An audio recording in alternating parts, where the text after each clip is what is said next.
What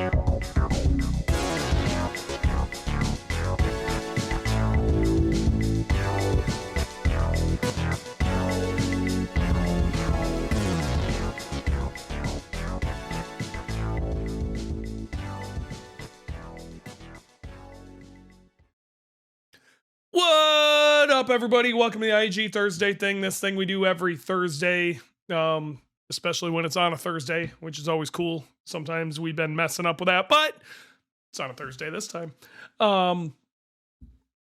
Today, we're gonna let Dylan take over. But first and foremost, Warranty's not here. I'm not sure where he's at. I want to thank executive producer Jordan for all the stuff he does in the back. Thank you, sir. How you doing, bud? Not too shabby. It's only been a couple days since our last recording, so back and an epidural in the shot in the back is doing the same. So It sure is. I saw you've been doing a little bit of sim racing. That's cool. yeah, so I've been able to get sit down and actually get some sim race practice in and stuff like that because I can actually sit now.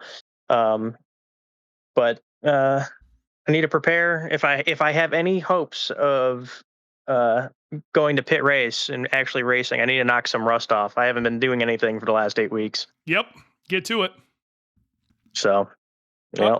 Then also want to thank Randy on a very short notice made us a thumbnail. Randy's always good to have around for that.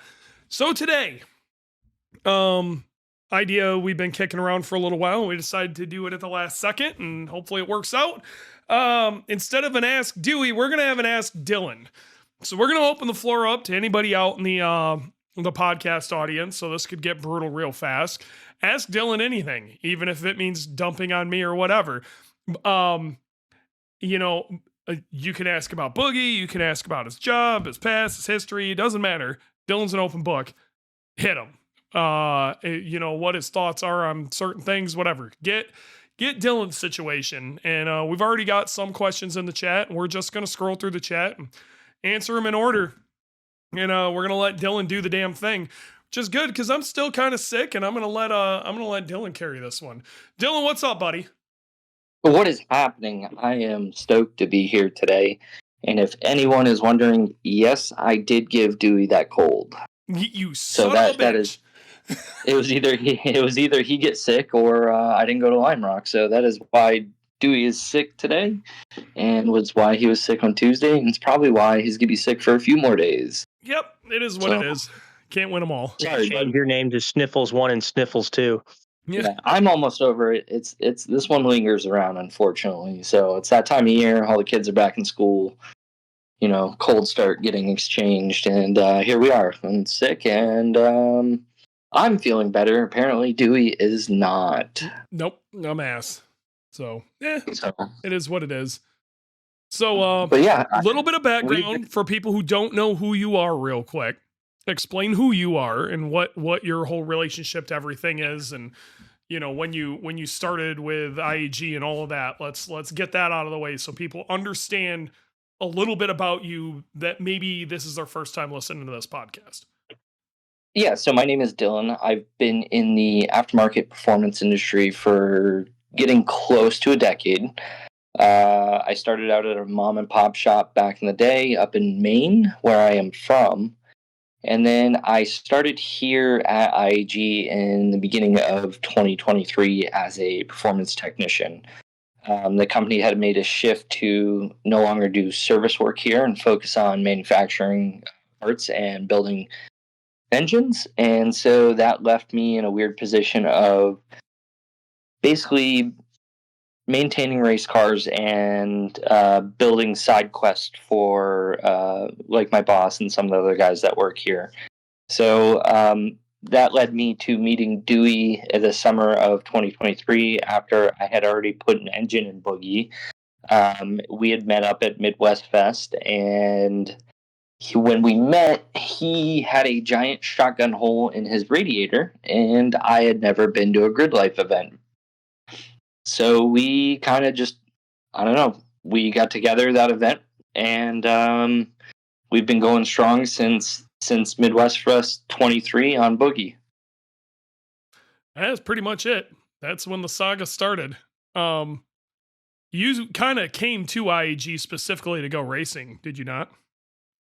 I did. I wanted to go racing. That was the big lure to coming here was, I had been in the performance industry doing, engine builds and cams and Corvettes and blower upgrades and, kind of one-off builds here and there, and JZ swaps, RB swaps, stuff like that. And I wanted to get my foot more in the door of racing on a regular basis to kind of get some experience with it, to see what it was all about, see if it was something I wanted to continue doing afterwards or if I didn't want to do it all. And luck comes to find it that I actually love going racing. It's very daunting, a lot of work, but it can be very, very rewarding, but it can also be what I like to say, a kick in the nuts sometimes. So you were a kind of a big drag racing and drifter guy before you came along. You Time Attack wasn't even really on your radar, correct? Correct. Yeah, I had a friend of mine that he goes to World Cup every year, World Cup finals for quarter mile drag racing. So I'd kind of hang out with him, and then I have always been about drifting. In my younger years, I used to have an S13 with an RB in it, and we would, some friends, we'd go out in the middle of the night and do some shenanigans, some places out in Mexico, and I was, at one point in time going around the dealerships and getting their takeoffs that had any tread on them that made sense to go on my car just so I could go back to the skid pad on a weekend and hone some skills. So, I really didn't even, I knew of Time Attack, but it really didn't cross my radar as something that I would want to be, involved with or anything, or, and of course I knew like circuit racing, but like NASCAR and everything else, I didn't really care about EMSA. I didn't really care about Time Attack. I really didn't care about any circuit series. It was really Formula Drift and kind of grassroots versions of drifting and drag racing. And now it is actually comes full swing the other way. I actually love EMSA and I love Time Attack. It doesn't mean I don't love drifting and I don't love drag racing. It's just I now get to look at it from 1,000-foot view of everything with my experiences and go, you know what, Time Tech's actually pretty cool because there's a lot that goes into these cars to make it as fast as you can around a course at full tilt. It's yeah. I mean, in a short period of time, you made quite the impact in at least the grid life circles. So yeah, you it was wild. We went from quote unquote Hurricane Dewey to a championship, and then completely rebuilt the car the next year, and now we're trying to do it again. Yeah, it was.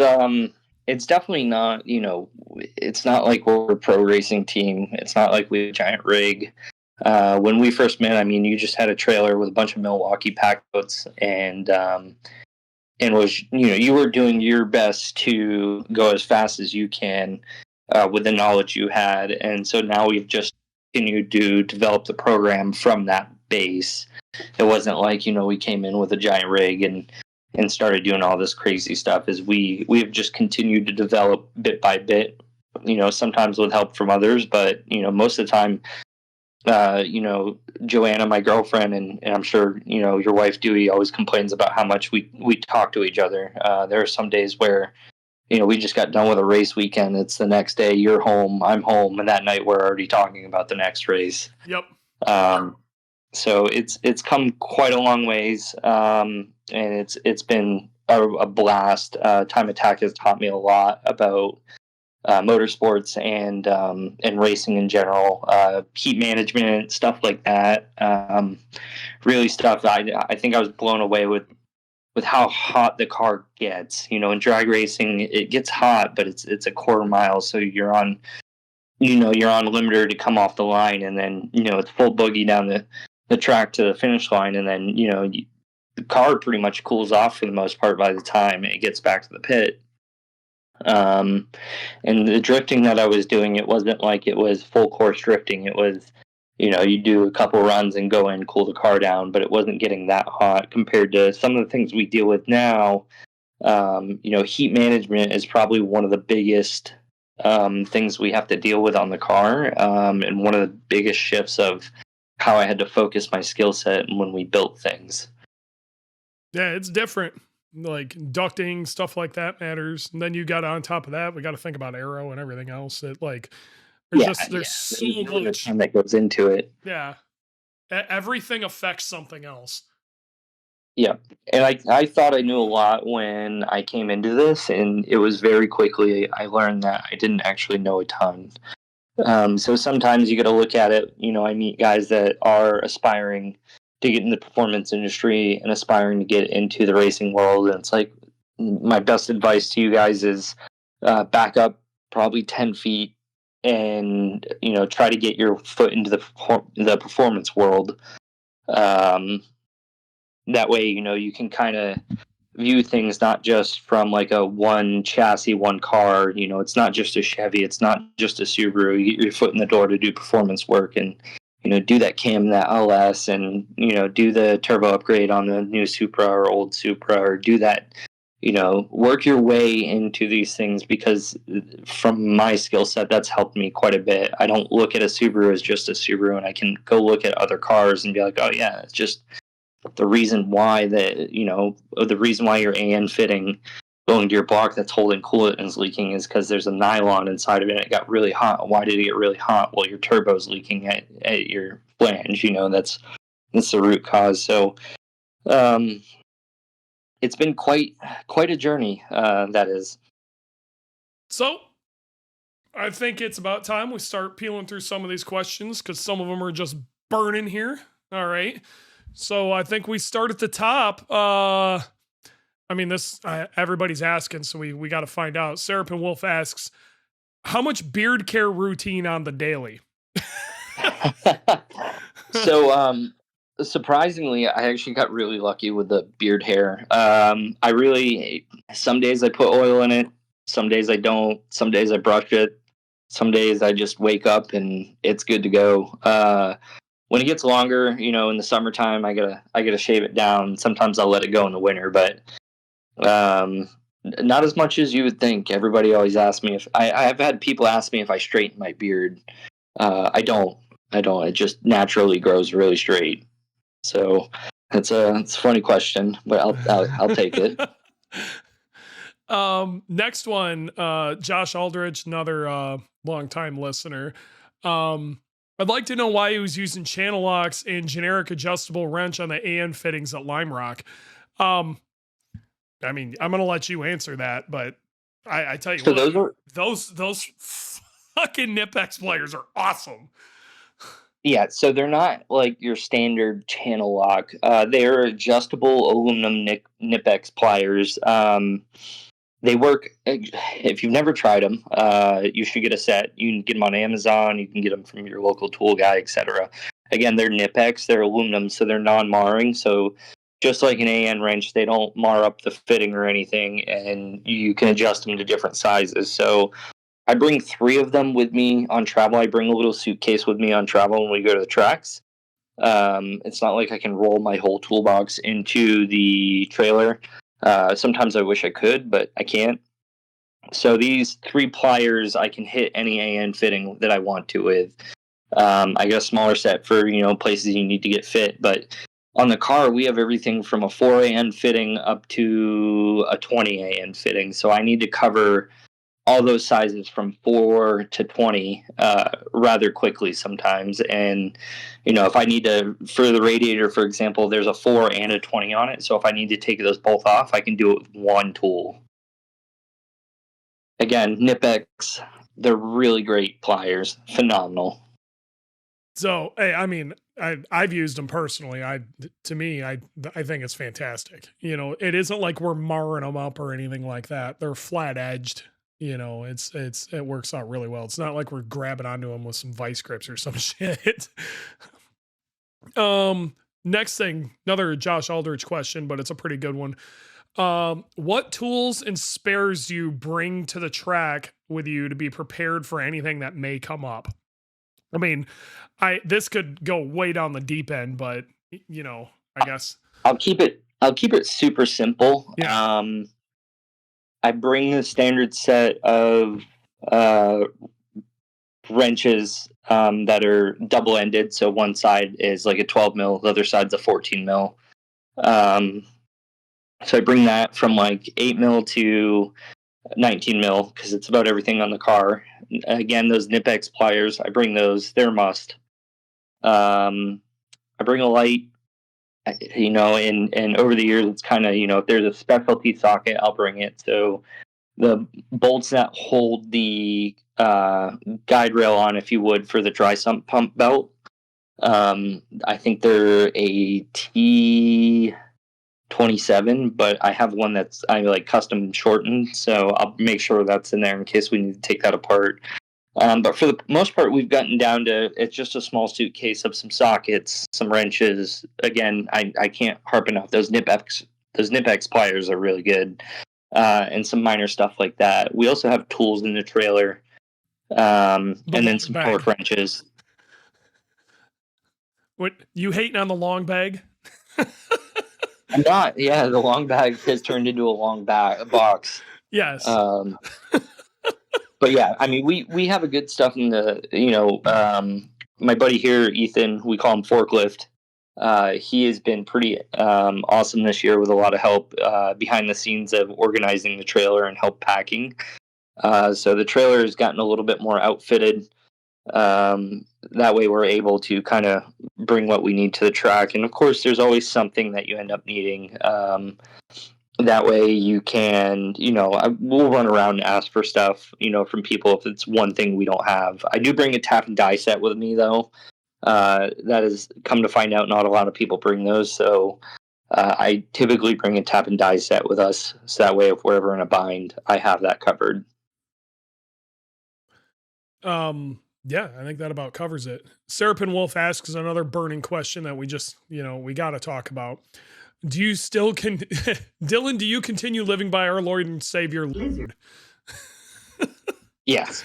Yeah, for a minute I thought about getting a tattoo, and it's totally not off the table, but we'll see how I feel in about another 2 weeks. So okay, this is a good one. He's asking, how about a quick debrief about the like the quick note board method that we've been using, like the whiteboard and debriefing after coming off track. How's that been working out? And again, this is all from your point of view. So it's awesome. I mean, really, I needed to get Dewey to data dump on the whiteboard. So we draw the track on the board beforehand, whether it's him or I, and label the corners.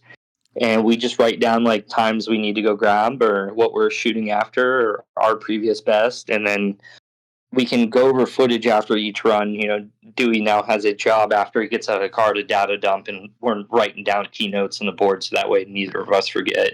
I even use it sometime if like I loosen something and I forget to tighten it, or whatever, like, hey, this is going to be off until tomorrow morning, or hey, we need to put fuel in, or even at night, in the middle of the night when we're hanging out, I might write something on it for a note for myself in the morning. So the whiteboard has been pretty good. And Dewey's handwriting surprisingly isn't that bad.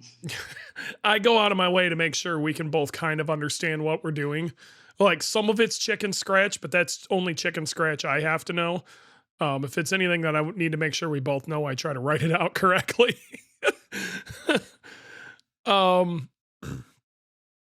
Josh is asking, I'd like to know his complete automotive background, where he got.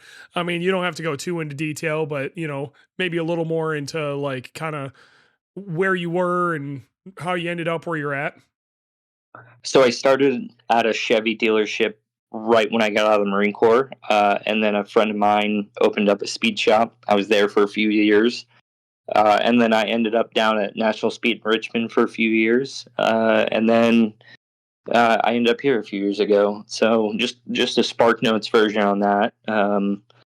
It's been about a 12-year journey since then. And before that, I was an enthusiast. So I've kind of either always worked on my car or my friends' cars, and then I've done it for work as well. Got another one. What is your favorite tools to use on a Subaru? The right ones. Yeah, that's the right answer there.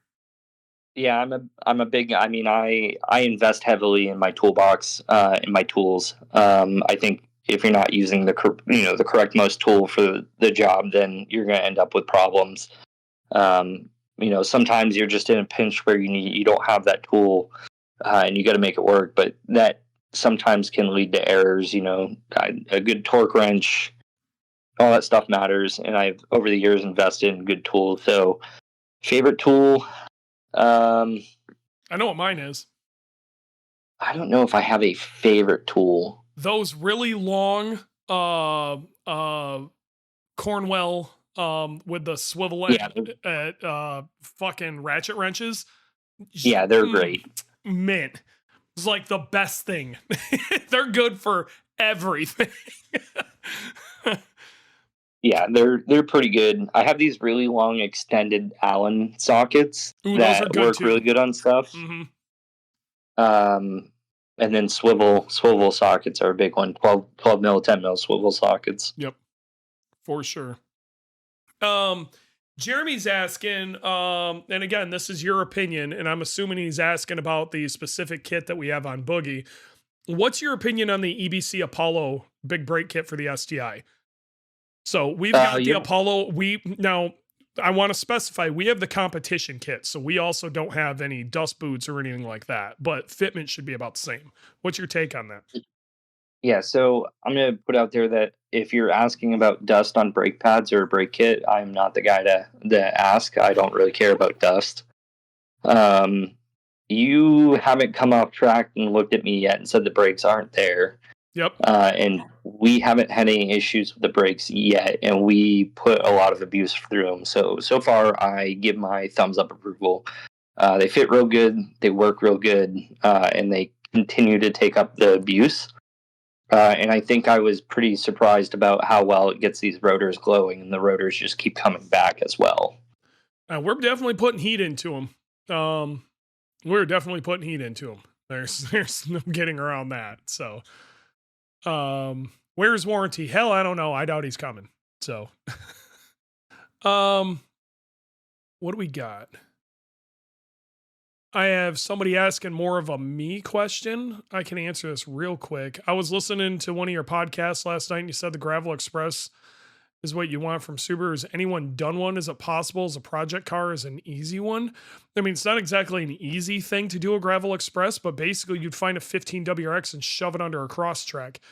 I mean, it's there, but it isn't going to be easy. And that's essentially what that is. Whatever. Let's see. Let's keep going down. Did brakes and rotors on a crazy girlfriend's car. Well, ex-girlfriend now. Okay. Okay. Here, this is a good one. Mick is asking, what does Dylan have for project cars, if any? This is actually great. Dylan, go through your cars. So I have a 2013 Corvette that I love driving on a daily basis. It's not my daily. For a minute, it was. I also have a 2005 Outback XT that is a fully built engine minus cams. So, I had 14 mil head studs. It's the block is overbuilt. The heads are pre-stock minus, valve springs and retainers. And then I built the 6-speed this past winter in it. And outside of that, just kind of full bolt on, makes mid 300 wheel. Nothing crazy. And then I just acquired a few months back from Ethan, aka Forklift. I got a 2000 BMW 3 Series, so it's an E46 that I'm pretty convinced I'm going to turn into a Club TR car. We'll see. It's got an M52 engine in it. I am learning about BMWs. I don't know a ton about older BMWs. I actually am going down a wormhole right now because I'm pretty sure, and any of your old heads in here listening, I'm pretty sure I can tune my car with ROM Raider. I I'm not positive, but I'm pretty sure I can get a Tetrix cable and tune it with ROM Raider. So if there's any BMW E46 heads in here that know the answer, please let me know, because I have some long tubes and an intake manifold and stuff I gotta get on this car. So those are my 3 project cars. I don't have a daily car. I just kind of drive either the Outback or the Vet. I will eventually buy a truck, but we'll see. We'll get there. You got to get that Prevost, bro. Yeah. I'm kind of pumped for the 46. I think it might work actually in that class. I want to see it. Josh asks another question. What enhancements would you like to do to Boogie to make it easier to work on trackside? That's a good question. What enhancements? Honestly, if budget and money weren't a thing, Dewey and I have talked about putting air jacks that slide into the same post that we use for the jack stands. That way we don't have to drag a jack around. We can just fill them up with nitrogen, pick up the car, and lock it up. Other than that, it's just minor setup stuff. I would like to paint the whole car super gloss white, fender wells and everything. But outside of that, it's just really kind of more development on the car, in the future, and keep picking out on it.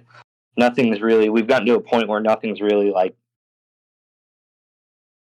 a pain point anymore. We used to have some pain points with the car, but nothing's there anymore. Hold on, let me remember. I think it was the steering rack that put you into fits last year, because we still had the stock. So, yeah. Yeah. Mad. Yeah. What had happened was the stock subframe, that it has welded nuts on the inside of it where you bolt the steering rack in. Well, over time, those nuts can break off. And with the dry sump and stuff, it wouldn't be that big of a deal with not having with having a regular oil pan or wet sump set up. You can get a wrench up in there and kind of loosen it, hold the nut up top. But man, if something happened where the steering rack had to come out or had to come down or loosen up, or one time it did loosen, we had to tighten it. That was usually a cuss fest, for sure. That was everybody's like, oh, you guys went to a front subframe too. You must have did that for all sorts of other reasons. I'm like, dude, the biggest reason we did it is, I swear to God, Dylan was going to kill me if we didn't. Yeah, it was pretty bad. That not only, but it's easy. Like, I can see so much more under the car. So dude, if anybody's ever seen this car at the track, it always looks like it's living on jack stands. But I mean, it does. Not in the sense of something's always broken. In the sense of when he comes in, as soon as it's cooled, car goes up in the air, and we look everything over. So in that sense, yes, it lives on jack stands. But the reason being is, I look this car over from front to rear every session. So the front subframe, that's, speaking on that particular, I see stuff like the rear main, what the clutch looks like, if we have any lines leaking, if the steering rack's leaking. It opens up so much stuff that the stock subframe covers. And that's really, between that and the steering rack bolts, are the real reason why we went to that subframe. Dude, I'm pretty sure you were gonna punch me in the mouth if we would not have gotten a subframe. Like, that was it. I was getting ready to buy one. Yeah, you were big mad. Like, not little mad, like big mad. Yeah, we would be fine for a while, and then something would loosen up on that steering rack, and I was... Dude, you'd kill like 5-6 hours fucking with it every time, though. Because it was, well, it was a huge if it was suck. like a night where we had to get ready to leave for a race, or I think one time we were like, we need to get the car done to get it in the trailer to leave right now. Yeah. Never ideal. And then, everything is going smoothly. I can assemble this car with my eyes closed until it comes to that rack.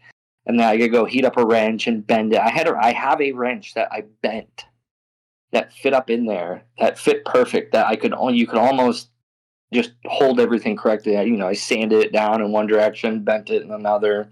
I had to make a tool for it to work. But, you're trying to get ready, you're rushing for something, and then here's something that you can't rush through. Yep. Serapin Wolf, he asks a pretty good question. How have you felt with testing back and forth with tires? and formulating a strategy on when to run which? Tires have been Really, kind of that some drama for us this year. Let's be real. I mean, we don't have to go into names of tire brands or whatever, but we tried some new stuff this year and it really didn't work out. so when we first tried the new set of tires this year, the first event we went to, CMP, I could not get these tire pressures to hang out where I want them to. And I called that out the gate. I was like, man, I don't know what I'm doing with these tires, but like I bought a notebook and started. I normally don't even check temperature too often, but I was checking temperature and writing down notes just to try to get these tires to the correct temperature. Oh, sorry, correct pressures when they were hot, and it was just all over the place. So eventually we ended up ditching those tires and going back to RE71 RSs. And I think the first time we went back to the REs from Bridgestone, I set pressures kind of right where I remembered they used to be, and when you came in, they were on the money. I don't like changing. I have the very much the mentality of if it's not broke, don't fix it. And we have set more records on Bridgestones than we have with anything else. I mean, the car worked when we put RE71 RSs on it way back in 23. So we haven't really played with much else. There are a couple other tires out there I think I'd like to try. Yeah.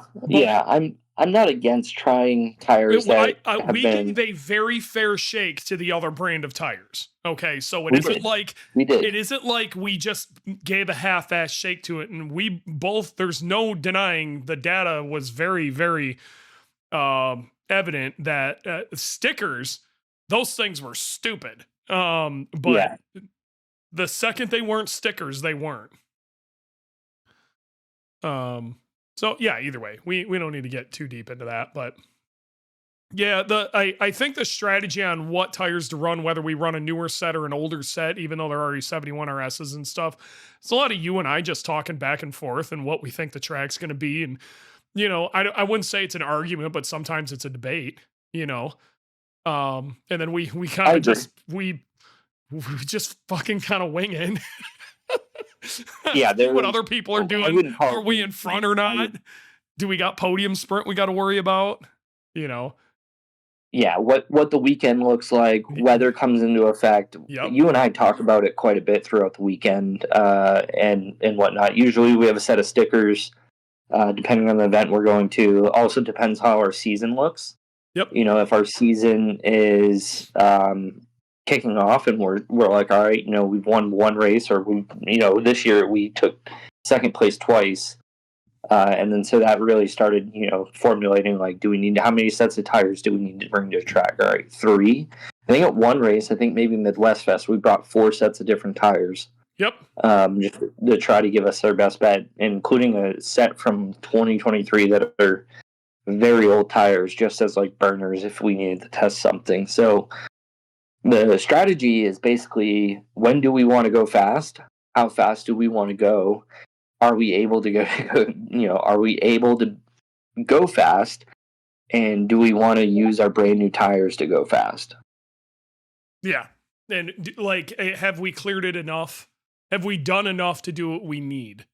You know, let's look at this last weekend. I got to be real. It was a little closer than we'd like. Jamie got within a half second of us. You know what I mean? That was a little scary. And a half second's not very long, even though that's a very short track. And hindsight being 2020, if we would have known that, we probably would have made sure we had new tires for that event. Yeah. Yeah. So. Yeah, I agree. Yep. That we almost tire fucked ourselves again. So, you know, lessons are learned even when you do win. Josh, again, this is a good question. Does Dewey ever get really annoying?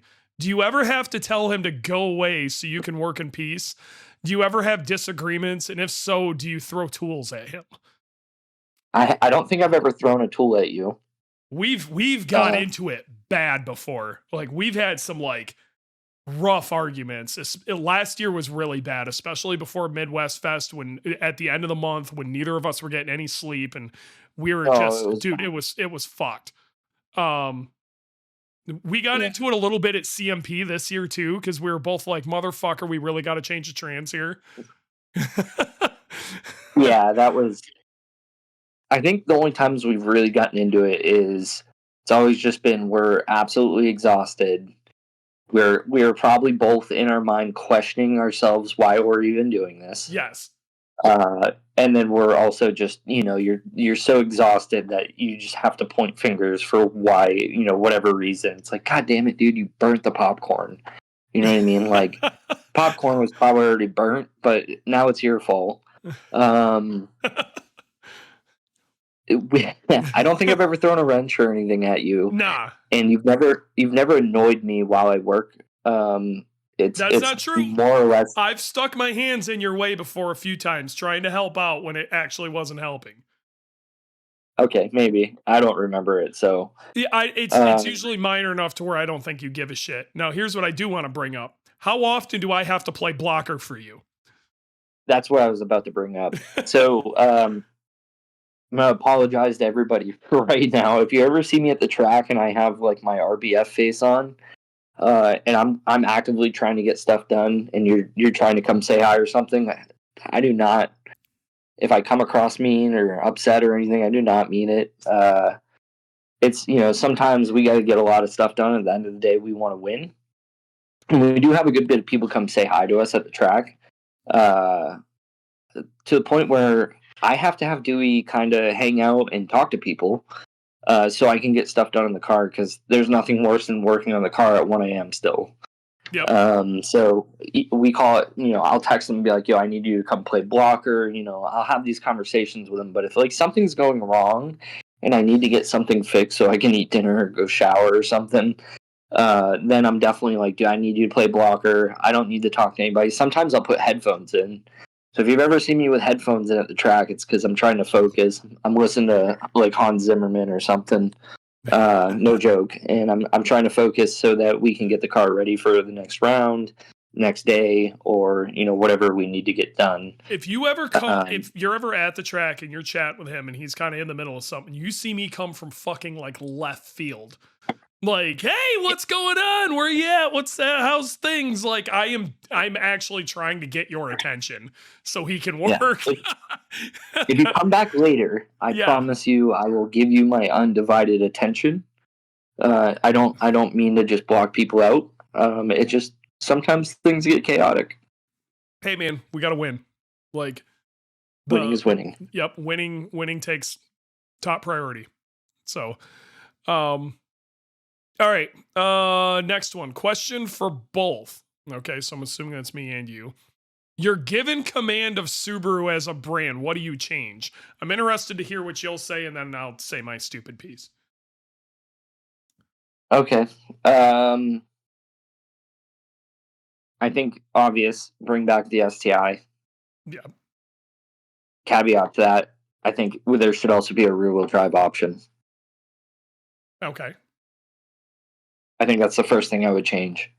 And those unpainted fenders on the WRX, I would delete those from history. Gone.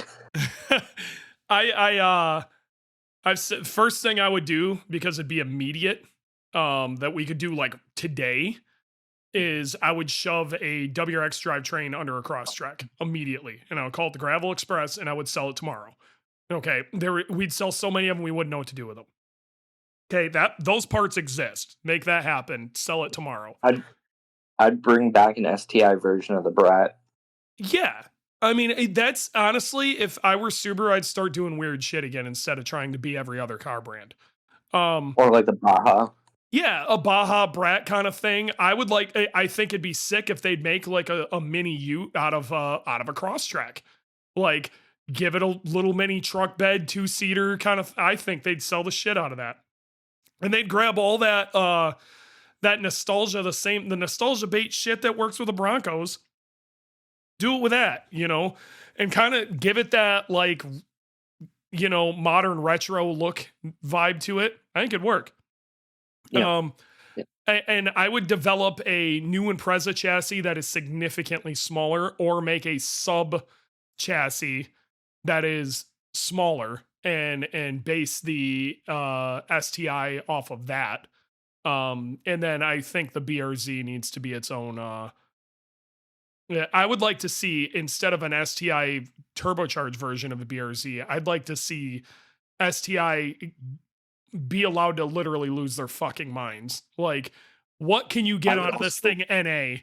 And it just make like a 270 horsepower NA rear wheel drive lightweight thing. I think it'd be great. Yeah. You know what? Do you know what a Copo Camaro is? Yep. I want to do that with the BRZ. I think they need to do, they kind of did something along those lines back in the day, and they kind of still do something along those lines with the BRZ. I think you should be able to order body in white. So you should be able to go in and go, I want an STI, but I want it on cheap ass steel wheels with no, like, all the cheapest shit. Okay. So I want the most basic fucking thing that you can put a VIN number on and be able to, it's got no warranty or nothing, just dirt fucking cheap, and be able to sell it that way. And then you'd get aftermarket companies, you know, like IAG or whatever. We would buy those and modify them and then turn around and sell them as our own thing. I agree. I think that'd work really well. And then literally embrace your aftermarket. I just, the very fucking second I took control, there'd be a phone call with the aftermarket. You know, we'd try to get guys like, you know, I'm not trying to put myself on a pedestal, but like myself, JJ, you know, the guys at Cosmic, they, you know, the players within the United States, like, well, I'm talking, get like 100 people within the aftermarket industry and all get them in one room and go, what do you guys actually want? I bet you would see, you'd see a lot of things really quick come to fruition. Yeah. Like, I'm going to fire the guy, whoever designed the unpainted fenders on the VB. That guy's gone. Yeah, or he's getting demoted to something. Yeah, no, we need to keep him around. We need to make him work on dumb shit. Yeah. You ready? Go for it. All right. Josh asks, what do you do daily in shop at IAG? Describe your average workday. I mean, you're all over the place. Yeah, I mean, really, now that we have a few more people in the shop with me, it's a little bit less chaotic. Right now, I'm trying to finish up a car that is a GR that's going to make well over 1,000 wheel. And then also kind of prep for what the rest of our season looks like, and kind of postseason and that stuff. I'm going to plan a vacation, which is not what work described, work. But really, I mean, I know this winter we're going to, probably build a couple things for JJ. I know he's got this new Divco van that has an LS in it. He wants to put an ice cream machine in the Divco, and it's an old milk truck basically. So I'll probably help with that. I've worked on, I've rewired a 53 Chevy pickup. There's a Camaro here that I want an LSA swap. So it's not just Subaru stuff. I don't really do any of the design or R&D stuff. Really, it's kind of putting cars together and getting them going. But it could also be like, hey, the trailer needs an axle. You got to put an axle on the trailer. So it's not all guts and glories. It kind of keeps me humble here. And as long as I'm learning, I love it. Oh, there you go. Serapin Wolf asks, what one part or system change has been the most enjoyable or made your end of crew chief worlds, of the crew chief world better? So basically, what have we changed on the car that's made your life better? The electronics. I mean, all of it, but the electronics. Yeah. It sounds really weird for me to say that, but the electronics have played such a huge role in it that we really don't have any issues with electronics, and it's kind of got me out of my comfort zone and learning stuff. But the wiring that was in the car in 23 was scary, and we had an issue with it at Mid Ohio in 23 that was daunting real quick.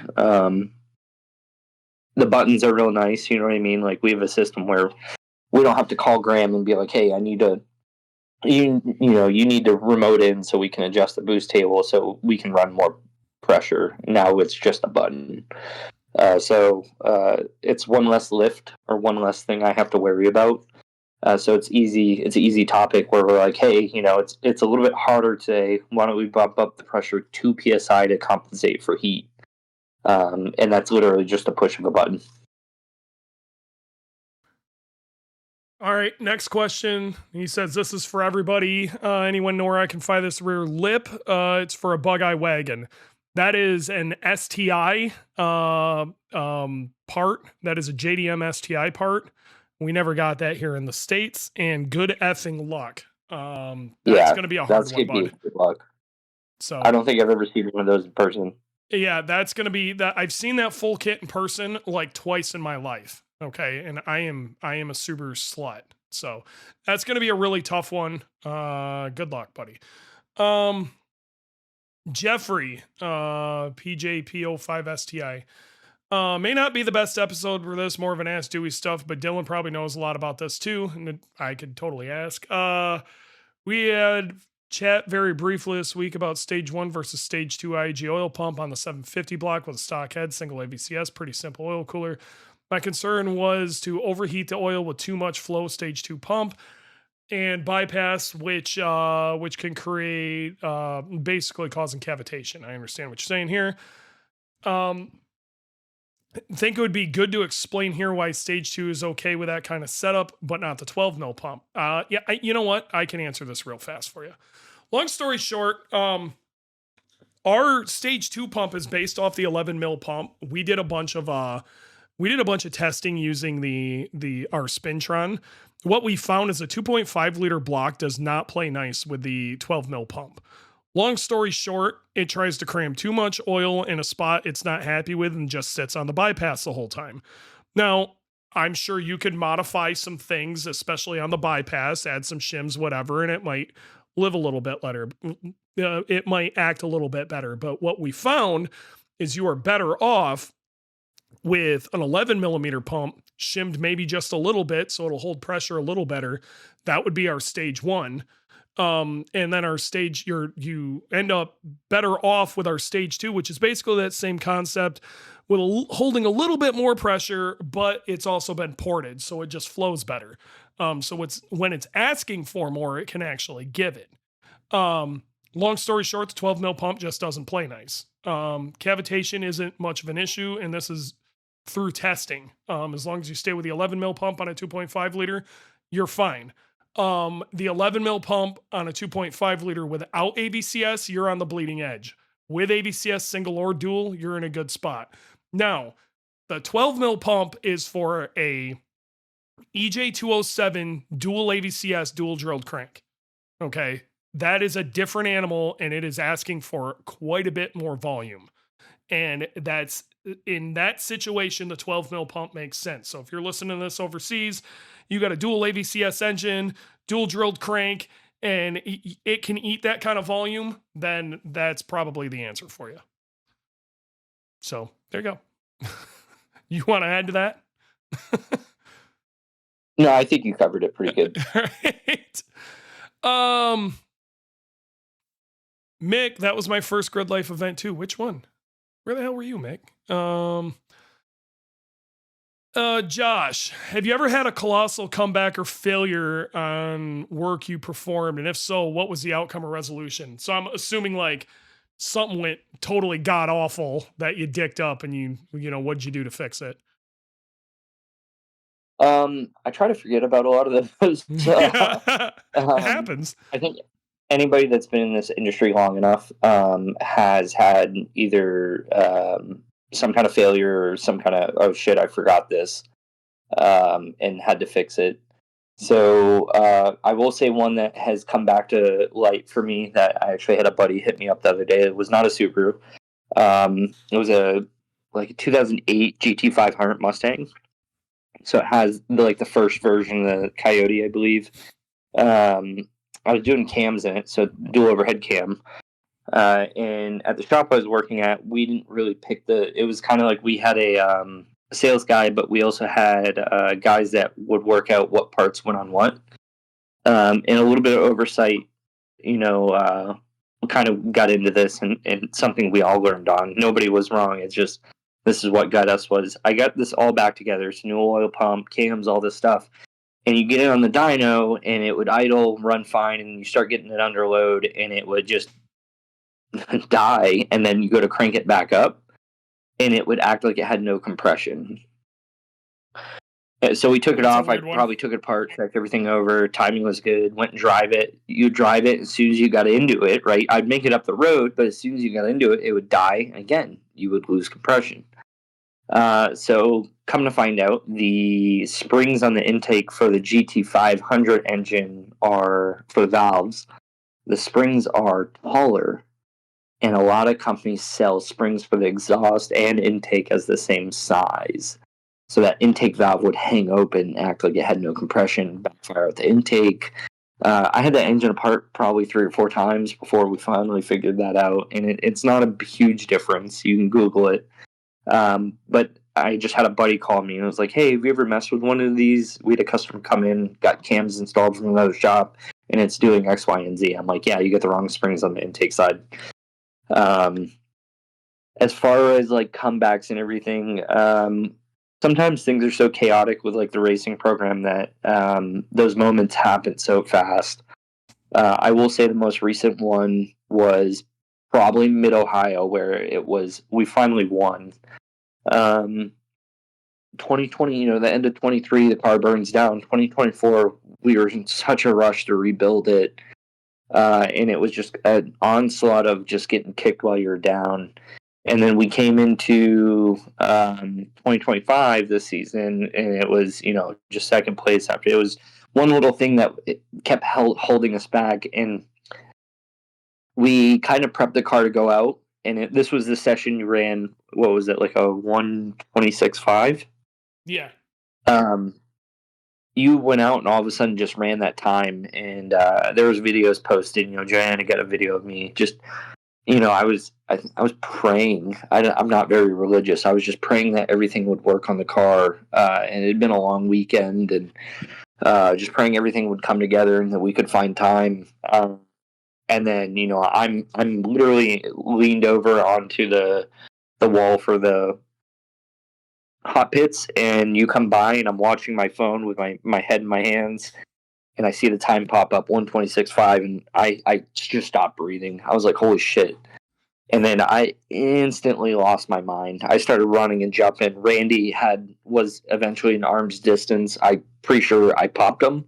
I squeezed them pretty hard, just in excitement. So I've had failures. I would be lying too if there wasn't something I never fucked up. But I've always been the person, if there was something I messed up, to be like, hey, I'm going to fix this somehow. And there have always been gotchas in situations of stuff I've worked on. Been in the industry long enough that there's always gotchas. There's a good one. We installed the front canards on the car. You and I.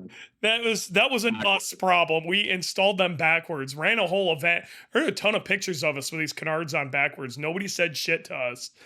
And we're sitting in the high pulse grid getting ready to go out at Mid-Ohio last year, and I look at Ryan Matthews' car, and I look at our car, and I look back, and I walk up to dude, and I was like, yo, check out the canards on the front of Ryan's car. And we, without saying any more than that, we both start laughing.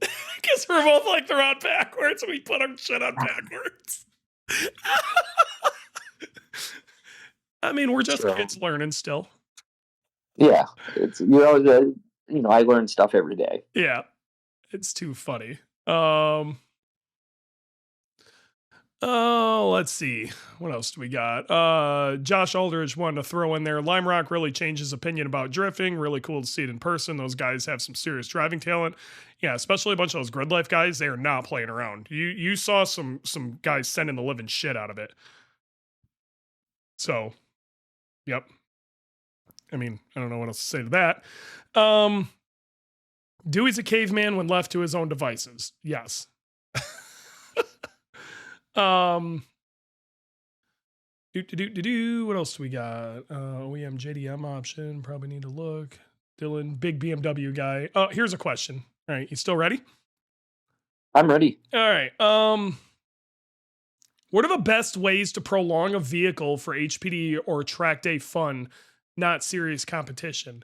Feel like I did everything right with watching temps, not pushing too hard, adding an oil cooler, adding high quality oil, changing it after each track day. Here I am pulling an FA24 out of my VB with 18,000 miles and 9 track days on the car.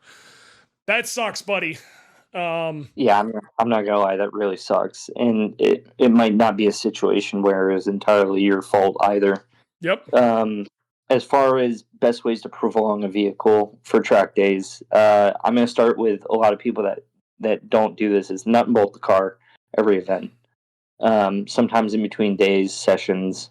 One thing we do on our car is we will, if you're running a 2-day event, we will change the oil at night just to kind of keep fresh oil in it. Mm-hmm. Oil really comes down to too is I've caught a lot of guys running, if it's a 530 car, i.e. like your car takes 530 on a normal basis, they're running 530 on the track. You do not want to run 530 on the track. You actually want to run a much thicker oil.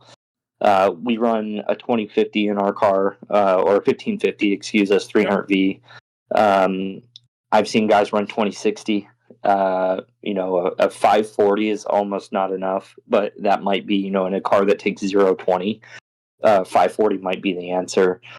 Really want to look at what your oil pressure is doing at temperature. You want to be in a Subaru with our car, I kind of aim towards the 90 PSI mark at 200 degrees. Our car does see hotter temps than that. So that's kind of ideal is to kind of keep it around there, 90 to 100 PSI at temp. Other things to do is if you're going out, you can't turn a ton of laps if you don't have an oil cooler. If you're having issues, you shouldn't go out there for 19 laps, especially if it starts getting warm. Cool down laps are a huge thing. Yep.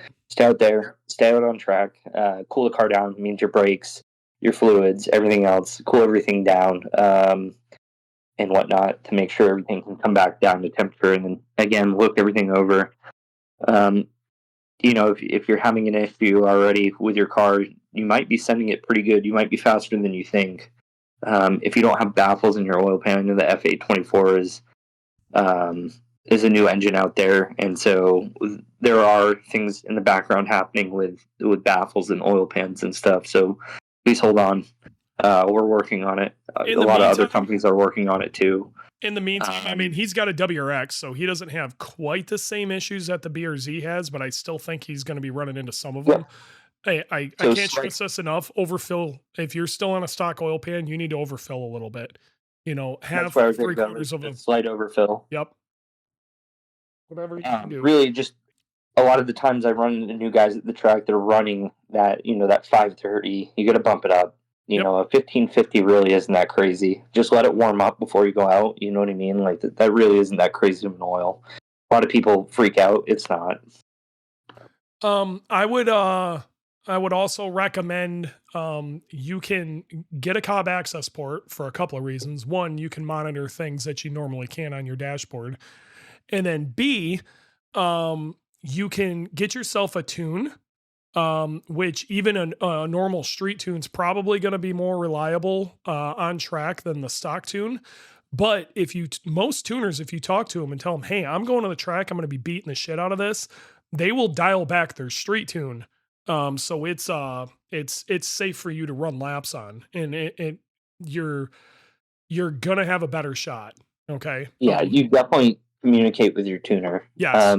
Try to, if your tuner doesn't have a ton of track experience, definitely maybe have them read up on the topic or talk to people that do, or find one that does have a good amount of experience with a vehicle on track, because there is a difference between making 300 wheel on the street and making 300 wheel at the track. All right. That sucks. That's never a fun one. Sorry. No, I feel for you. Josh is asking, I'm assuming he's talking about your beard, unless he's talking about your crotch. I don't know. Yeah. Does it ever get itchy? Mine comes off in the summer due to itchy. Maybe he's taking his penis off. I don't know. So does your beard ever get itchy in the summer? No. I might itch it here and there, just if I got some grease or coolant. For whatever reason, I get coolant on my face every now and then, or you know what I mean? Like it does get itchy then. I've had a beard for Well, since I got out of the Marine Corps now, so it's been You I got out look in 2014. weird without a beard. Like you So have to I've had a keep your beard for beard. 12 years. Yeah. If you ever needed to like drop off the map and nobody ever know who you are, like get a Yeah, I new could social shave my security, beard. dude, you shave your beard, you are literally a ghost. Yeah. So I don't have a strong chin either, so I'd blend in with society. yeah, nobody even know you existed, bud.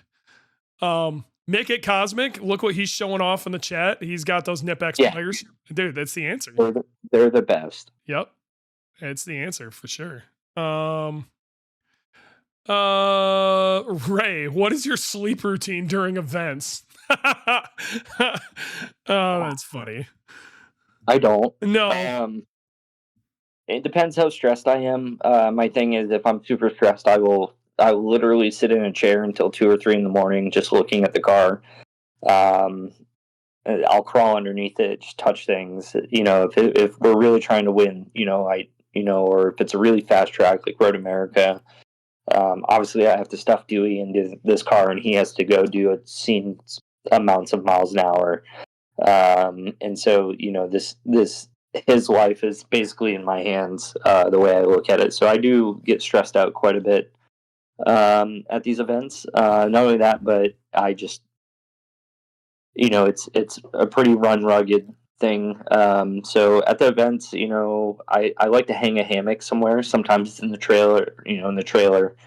I've hung it, I've slept at the top of the corkscrew at Laguna, under the bleachers at Heartland, in the woods at Midwest Fest. I've slept in my hammock in some places, and that way I can kind of just disconnect and actually get some hard sleep. So when I do sleep, it's pretty hard. Like I'm out when I do sleep. Yeah, and what the thing we found out this last week is when you really don't have a whole lot to do, you just go find trouble. So you were up under Jamie's car. Yep. Like, what do I do with my hands? Basically. Yeah, Jamie was having a rough weekend, and all day Friday he never got to turn a lap, and it really sucks to see that happen to somebody. I would hate to be in those shoes where it's like, man, he just kept dealing with issue after issue at the track. And so I looked at the situation, figured out what it was. And for me, I was like, oh man, this is a really easy fix. But that doesn't mean it's easy for everybody. It's just going to take a little bit of time. So our car was pretty much squared away and ready to go for Saturday morning. And so I decided to give him a hand. Next question. Here we go. Jeremy is asking, do you have suspension presets, so to speak? Like, hey, we're going to Laguna. Let's dial these settings before we get there. Or do you just kind of wing it? Yes. Yeah. I think we kind of have presets for this is a curvy track. This is like, is it more emphasis on braking than handling? But past that. So over the past few years, we've come to find out it's, this year especially, I started taking notes of what the car likes, and at what track. And now I have it in my notes. So next year, yes, we will have full on track presets, and then hopefully we'll get the shock bots in, so then it'll get defined even more. But we do have alignment presets per track. At Road America, we're going to run far less camber and less toe out than at Gingerman. It's just a little bit different of a setup, but it's not crazy. Sometimes it bites us in the butt, and sometimes it works out. Man, my goal is for Dewey to just get out of the car and look at me and say, man, it is so good. Or if Dewey's like, don't touch the alignment, don't touch anything, let me drive, then I know we're on the money. And I can also see it in the tires when he comes in. So there's that. And then this will bleed into the next question from Josh. He says, what about a tire temperature using a probe, infrared, etc.? I do have a tire perometer, so I can poke the tire and see tire temps inside, middle, and out. It's kind of hard to do by myself with pressures as well. But that is sometimes when I'm trying to dial something in, or if we need the bleeding edge of something. There is that. I do want to put sensors in the car for something that he can see on dash, Dewey. as well as logging it for afterwards with the shock pots in the future, the linear potentiometers, so we can do trackside alignment changes. Now we do make alignment changes based off of Dewey's feedback, but not typically a ton. And then he also asked what my my favorite flavor of crayon is. Definitely, I've always kind of fallen back on the blurple. You know what I mean? A blue purple. Yep. I'm a big like Those are my straight blue guy. Yeah. Yeah. It's fair.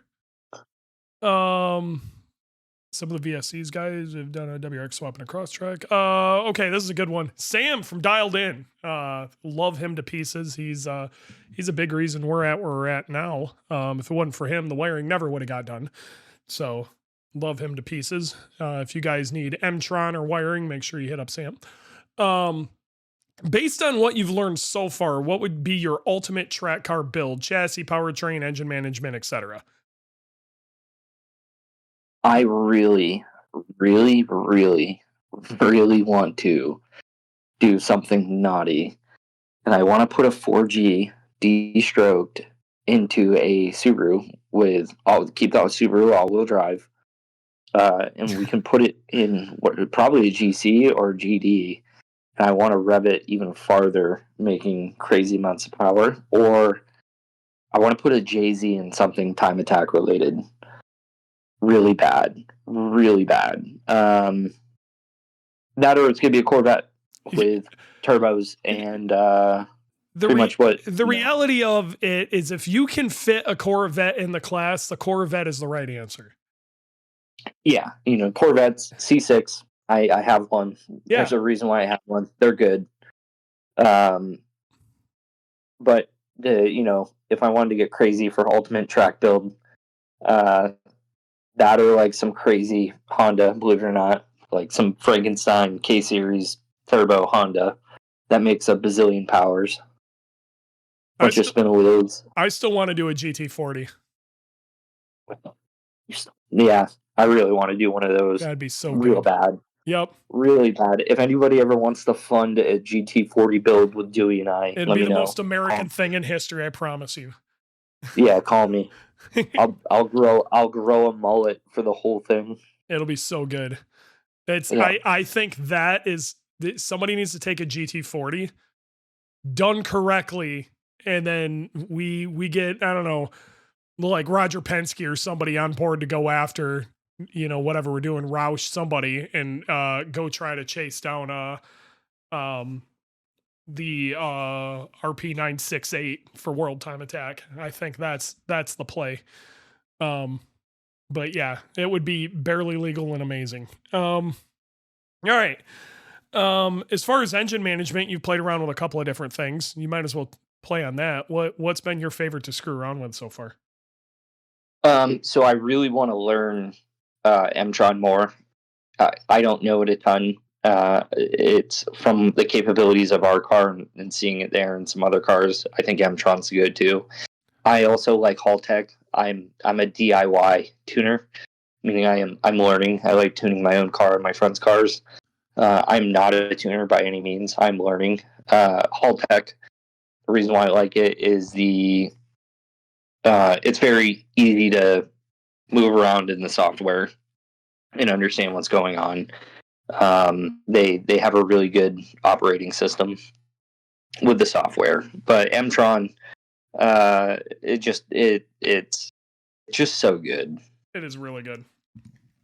All right. During Lime Rock, seeing the OBXT on track, did you get the itch even more to get it on track? I did, and the truth of it, and some people are gonna be upset here. The truth of it is, I'm gonna stick my $500 BMW on track before I stick my Outback on track now, just because financially, I need to buy a house, and right now my Outback's the only reliable vehicle I have. So it will eventually go on track. I promise it will happen. But a $500 BMW, I mean, I just can't beat it. Yeah, you really can't. What's Brad is driving around in some sort of Nissan. Uh-oh. That's a right-hand drive. What do you got there, buddy? R32. I don't know. That doesn't look like an R32. They definitely in an R32 dash. I don't know. Brian from Watertown. Dewey, what are 5 things on a car via STI you should have sorted and quick overview you'd address before jumping into autocross? Tires. Yep, tires, brakes, it like just new fluid, stuff like that. You need to figure out what class you're going to be in, because if you start modifying the car, it could throw you in a class you don't want to be in. That's really the big stuff. If you haven't done a timing belt, if you're due for a timing belt, for God's sakes, do that. But autocross is actually pretty easy on the car. Get yourself a helmet that fits. Loaner helmets are lame. And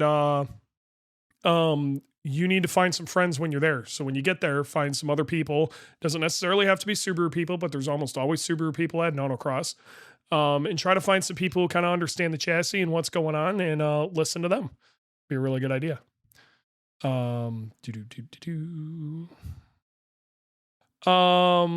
Stephanie, favorite flavor of ice cream?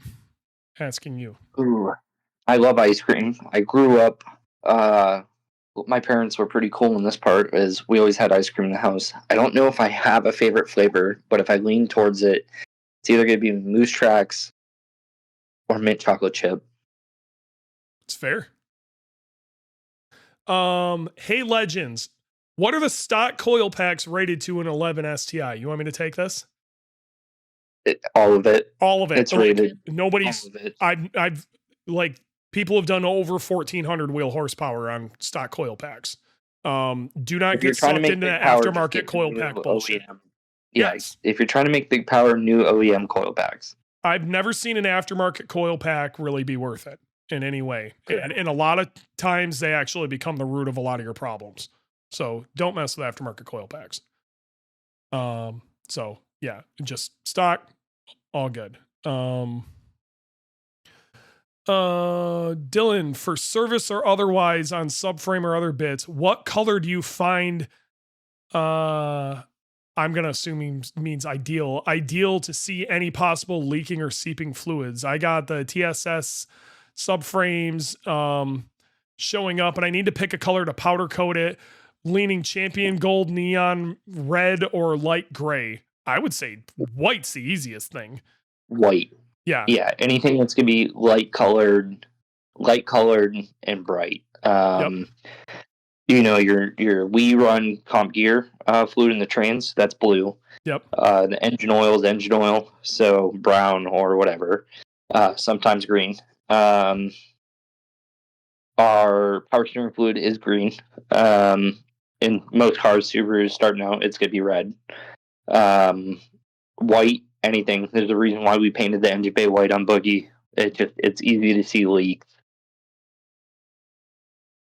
I'm looking through here. It's 1 a.m. Still working on your car. Okay, here's a good one. When it's 1 a.m. on a school night and you're still working on your car, what's the motivation that keeps you going? Oh, that's a good one.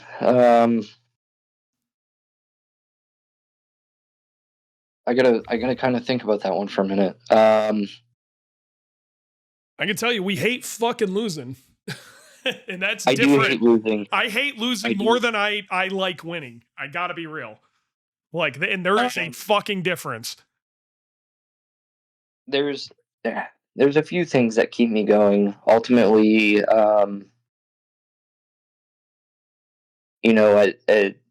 I was younger, I became a Marine because I wanted to be somebody, and then when I got out, I was kind of just another person, if you would be, that was just working a 9-to-5 job, and I just couldn't. That didn't make sense for me for life. Like I just got out of the Marine Corps being a warrior, one of the best. And so, at 1 a.m. when I'm tired, it's hot out. I'm probably walking around, just trying to not drag ass and stay focused. There's a quote that Dewey used to say to me all the time that always stuck with me, was, when I'm old, I'm going to tell my grandkids about all the stuff I did. And when you're old, you're going to tell your kids and grandkids all the stuff that I did. Yep. You know, it's memories aren't made by Going existing. home at 5. Yeah. So will I stay up until 1 a.m. every night to accomplish something in my life and learn? Yeah, absolutely. I can sleep when I'm dead. That's it. You know, what would 18-year-old you think about you? That's the Yeah. thing that motivates me. Like 18-year-old me would be fucking hyped to be there. So I need to do him solid. So D. Alex Butler, one of the OGs, the guy that runs Track Subies, awesome dude. So with your repeated success, what would you share to somebody looking to run another GC in Street Mod? Just go to the track. I got something that they ain't gonna want to hear. Like if they're gonna run a GC, they're gonna run a GC. But the way I look at this is I'm hearing Randy. Okay. And the biggest thing that's gonna kill Randy is Randy's afraid to hack his car up. Yeah. And you're $500 car. I no matter which way you look at it, if you want to win, that car has to be a tool. Okay. Like, and you're gonna have to hack it up. B would be if you have not purchased the GC yet, you should seriously consider a GD. There is a lot of aftermarket and a lot of the crap that we deal with already exists for a GD. A lot of shit gets simplified with a GD, and the weight is not much different. It really isn't. With that stated, it's not a GC, but it does simplify some things. So, just saying. You can go a little less custom that way, and yeah, that would be my 2 things to worry about. But let's see. Running 5W30 calls for 020. Okay, Jeff, he's running a 530 300V, calls for 020. Some sort of drivetrain issue diagnosed from misfire. Man, I don't know. You had a rough time. If you want to give me a call, dude, we can chat about it. Runs a cob access port, been tuned on a dyno. What should I be monitoring on my screen? Temps are a really big thing. I would also have DAM pulled up to see if that moves at all. But past that, if it's been tuned on a dyno, did you talk to your tuner about maybe doing a track tune also? So pull a little tuning out. It was tuned by Graham. Damn. Okay. Well, I wonder if Graham knew you were going to be messing around on the track. Have a conversation with him. I bet you he would be more than happy to help you out with that.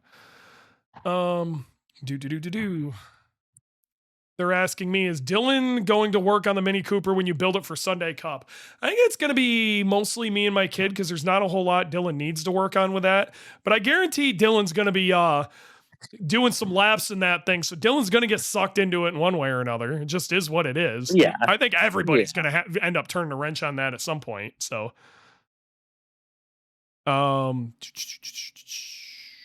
not going to say who this is, but you'll know who it is. Our boy, Miles is asking for some corner weights. So we'll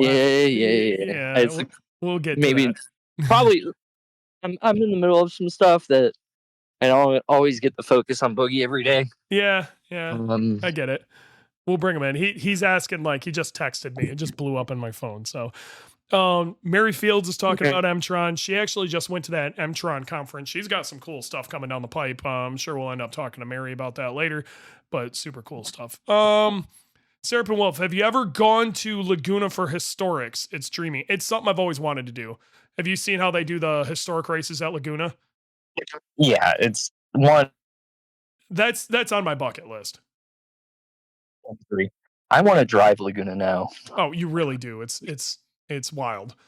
Josh, I had a dream last night that I won the Powerball and built a World Time Attack car out of a Lamborghini. Okay. I forgot to wash the sheets this morning. Okay, that happens. On the coil pack topic, has anybody tried these? Stop. I don't know what to tell you, and this is nothing against PRP or any of these other companies. Why fix something that isn't broke? OEM coil packs just work. Other platforms have coil pack issues, and then they fix their coil pack issues with other coil packs. That's fine. Those are other platforms. That's not our platform. Stop. Okay. Serapin Wolf. He's asking. I'm assuming he's talking about the colors, even with coolant. Lot dries white. Yeah, even with coolant, I'd still make it white. It's going to be the easiest thing to see. But you're really not going to have coolant on it. It's going to be water if you're running it on track. Yeah, I mean, even if you had coolant in it, it will. Let's say you did have coolant in it, and it was green or blue, and it usually quote unquote dries white. On something that is white, it's going to dry more towards the color, so you'll be able to tell still. Yep. Jeff Paulson, thanks for serving our country. It's truly appreciated. Well, thank you. Yep, I appreciate it also. JT Bowman, Marine Corps 250th this November.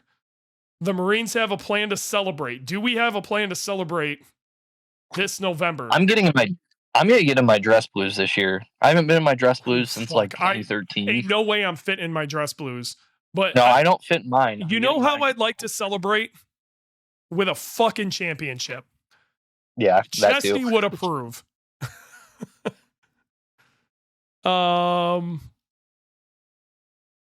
packs, again, somebody's asking about coil packs. OEM serves a purpose. Exactly. Stop trying to reinvent the wheel. That same thought process, Josh, is why you hack the front of your fucking car off. Stop it. You're fixing things that aren't broke. Fix the things that are broke. You have lots of broken things to fix. Fix those things. All right. Forklift. What year did you become so weird? Like, what flipped you from your stock settings to who you are today? Fucking forklift. What made you so weird? That's a really great question. It's the best. The Marine Corps didn't help. No, the Marine Corps didn't help. Cars became a outlet for me when I came home from overseas. That, and again, I really can't harp on this, but going home at 5, relaxing, watching TV at night. Though I do those things, I don't know who's like people like. Joanna, my girlfriend, will always be like, "Oh, blah blah blah," some actor and actress, right? I don't know names. Like if you ask me if I know an actor's name and I actually know it, there's a reason why I know it. But for the most part, I don't really know celebrities. You don't know sports figures at all. The only reason the only sports figure you and I talk about is Angel Reese, and it's because of memes. And that is it. I'm trying to figure out why she's so good at laying bricks. Right? I don't even know basketball. Like I know there's a 3-point line. When we were putting the wiring harness together at Sam's, we ended up going to B-dubs a bunch, and that was during the NBA finals, like right in that time period. So I forced you to watch a bunch of NBA. During that time period, you watched a little bit, and ended up, learning some names and kind of figuring out what was going on. And you almost cared a little bit, but you've never been one for, if it isn't people we directly race with or like know directly, you could give a shit less. You'll fire up some like, Formula D or whatever, but even then. Yeah, I don't know. I've never really idolized like there are people I idolize. One of my biggest idols out there is actually Steph Papadakis. I've met him now twice at both times I've been to Atlanta. The first time he met me, he came over to my pit. I was doing a trans in Devin's car in the parking lot because we blew it up on practice day. We found one like 3 hours away. The guy thought I was wild for that. And then this year he came over when I was working on the car and he's like, this thing's insane. And I doubt he put 2 and 2 together. But that guy, just watching him from when he was young and, over the years, kind of his involvement with the cars he built, I'm like, that guy's my idol. I've met some wild people that, like Mike Kojima. I didn't really know who Mike Kojima was. And so when I met him at Coda a few years ago, I was like, dude, this guy knows a lot about suspension. He likes drinking beer. So he's my friend. And then Dewey, later that year, Dewey's like, how do you know Mike Kojima? I was like, I don't know. I drank beer with him. He's a cool guy. And Dewey's like, I can't even formulate a topic, like a sentence to this dude. And so we get to Laguna in 23 and Mike's there.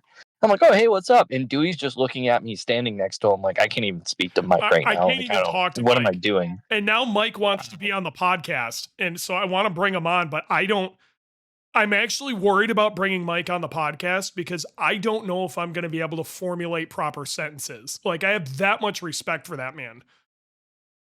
Yeah, maybe we should get Warranty to host that one. We might need to. I'm going to be all fucked up, man. I'm going to have to write everything out, and I'm going to be a total fucking robot for it.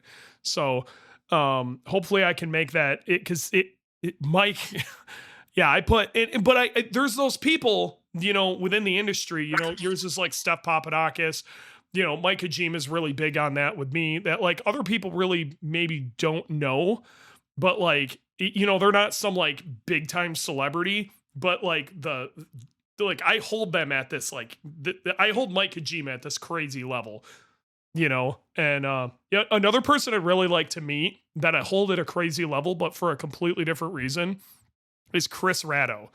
And I don't know if you probably know who Chris Ratto is from way back in the day of import drag racing, but he had he did some Time Attack at one time too. Chris Ratto was crazy. Do you remember the black Scion with a crazy front wing?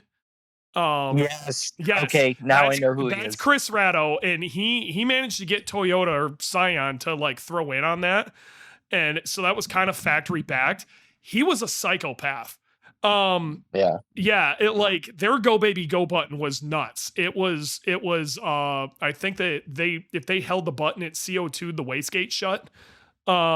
Like it's some drag car stuff. It's straight he was a drag racer, and that's how we approached it. I guess he had no idea what suspension settings were, what his fucking tire pressures were, none of it. He didn't care about any of it. It's just get the car pointed straight and make as much fucking horsepower as you can.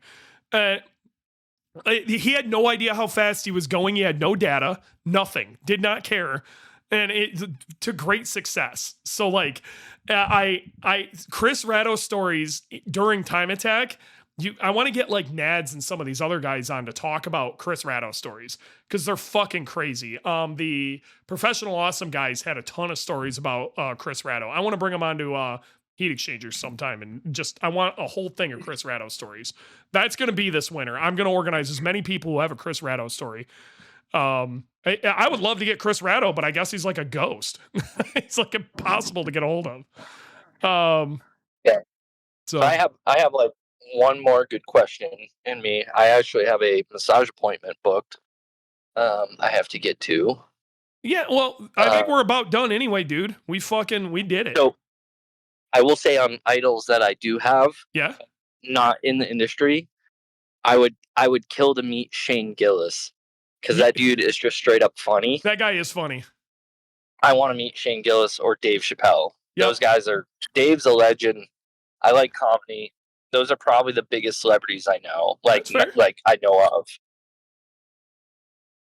We watch movies and stuff, and I'm like, I don't even know. I don't know half of these people, but then we watch Tires. You're like, I know all these guys. Yeah, these guys are great. All right, man. Well, I appreciate it. We held down an hour and a half of tons of questions. Thank you to the chat for being such a big part of this. If you guys are wondering where these questions were coming from, it's right in our Discord. We record this live, and then the recording you're hearing now is live. It was recorded live, and we're usually in front of, I think we had almost 30 people in here at one point, so we're holding it down pretty good. Yeah, the chat's pretty good, even on episodes where it's not like an ask or anything. We still watch the chats. Yeah, for sure. And they get going pretty good sometimes. So yep, we got some good stuff coming down the pipe. Unfortunately, I had to move something this week, so this was kind of a last minute thing, and it worked out really well. So I'm pretty stoked we got to do it. So stay tuned. Next week will be really good, and yeah, I guess it's been real. Yeah, it's been real. It's been real fun. We'll see you guys next time. See ya.